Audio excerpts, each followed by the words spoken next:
Ще пробваме робота за почистване на прозорци на Crown RW1S. Закупен наскоро от Kaufland на промоция само за 200 лева. Дали върши работа? Аз не съм имал други. Изглежда солидно сглобен. Поставил съм му на крайниците, кърпите. Има 4 комплекта. И ще измием нещо по-интересно. Нещо предизвикателно. Това е парапетна тераса, който е стъклен, но с приятели се хващаме на баз дали ето тази цепка, която се вижда тук, когато робота мине, дали ще загуби вакуум и дали ще падне. Или ще успее да продължи. Аз залагам, че няма да падне, но е малко 50-50. Както се вижда, доста е мръсно. В книжката пише, че когато един прозорец е с много прах, както в случая, трябва да се пусне без вода. Така. Задържаме този бутон, докато се включи. И го слагаме. Той залепва. И с дистанционното изключваме режима за пръскане на вода. Има и приложение, но честно казано не съм го изпробвал още. Пускаме го.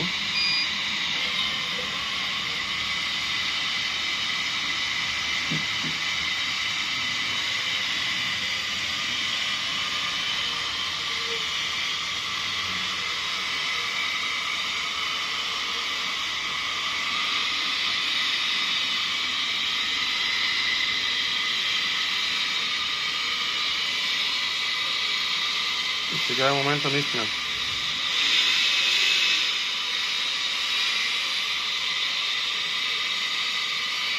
Всъщност това, което ми се стори, че стана, е, че когато роботът засече, че губи вакуум, той автоматично се върна наляво. Което е добре. Аз чаках да продължи. Но той се държи сякаш е намерил ръб. И ако работи по този начин, това означава, че трябва да го премествам ръчно на всички части от стъкления парапет. Още веднъж да видим. Да. Интелигентен е.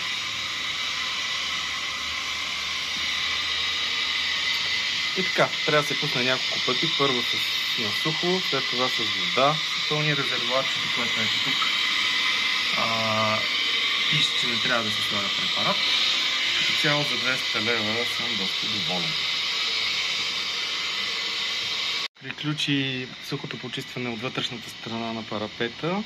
В момента съм сложил робота отвън и както може да се види, той идва освен с електрическия кабел, с едно предпазно въже, което съм свързал с карабина за кръка на един стол в апартамента, така че дори да падне, да не се разбие върху главата на някой минувач на тротуара отдолу.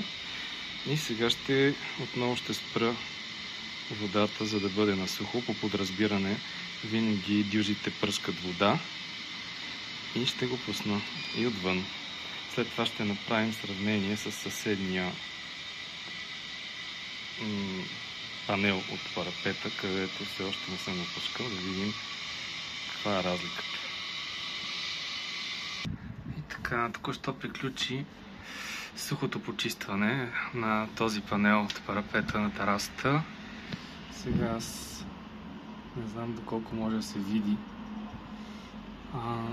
каква е разликата с тази част, където не е минал робота.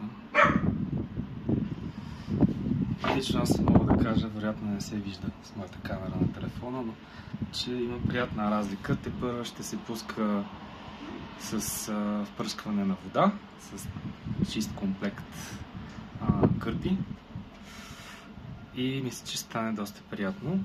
И най-полезното за мен, защото аз за първи път имам такъв робот, е, че мога спокойно да го пускам от външната страна на труднодостъпни за почистване прозорци. Такива, които не се отварят, не мога могат да се обърнат и да се почистят наспокойно в вътрешната част на апартамента или къщата. Ще покажа последния панел, защото при него заради светлината се вижда най-добре колко е мръсен. Не е мит цяла година. И ще го покажа след като пуснем само сухото почистване отвън и отвътре с робота. Тук на тази секция на парапета с сухо почистване нещата не станаха. Замърсяването е много силно. Но с мокро може да видите разликата. Разбира се, трябва да се пусне няколко пъти, защото иначе остават следи от самите кръгли почистващи наставки. Но да, тук вече се вижда разликата. Отвътре, разбира се, ми е по-бързо да си го измия сам, но отвън ми е доста неудобно и работа ми спасява.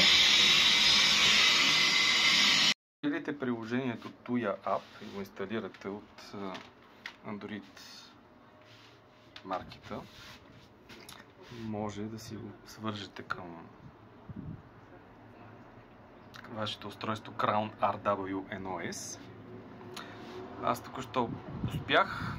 Има процедура, при която трябва първо да го изключим от захранващия кабел, пак да го включим и да задържим единствения бутон на устройството за 8 секунди.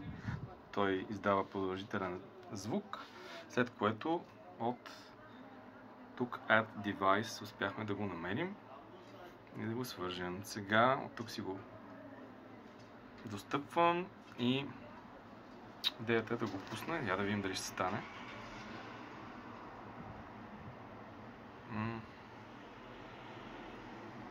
Нищо не се случва. А от тук също нищо не се случва.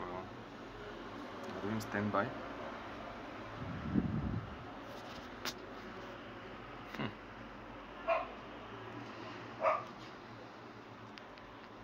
За сега нямаме успех. Намери го, но не иска нищо да се случи. Може би трябва да го пусна ръчно и след това мога да го контролирам.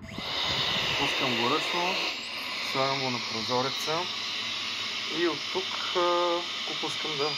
Да, работи. Окей, значи изискването е първо да го пуснете ръчно, колкото да се застои на стъклото, да не пада, след което от тук мога да го контролирам. Мога, доколкото виждам, да го слагам на пауза и да увеличавам скоростта. По-скоро колкото това е втория режим, който почиства с други движения. Много важно е, принципно, ако умиете прозорец, до който нямате достъп с ръцете си и робота свърши работа и застане на място, където не може да си го приберете. С тези стрелки нагоре-надолу, наляво-надясно, може да си го викнете, така че да застане на удобно за вас място и да си го спрете с паузата. След това отново трябва ръчно да задържите бутона, така че да спре, вакуума да спре да го държи за повърхността на стъклото и вие да си го свалите внимателно, така че да не се разбие.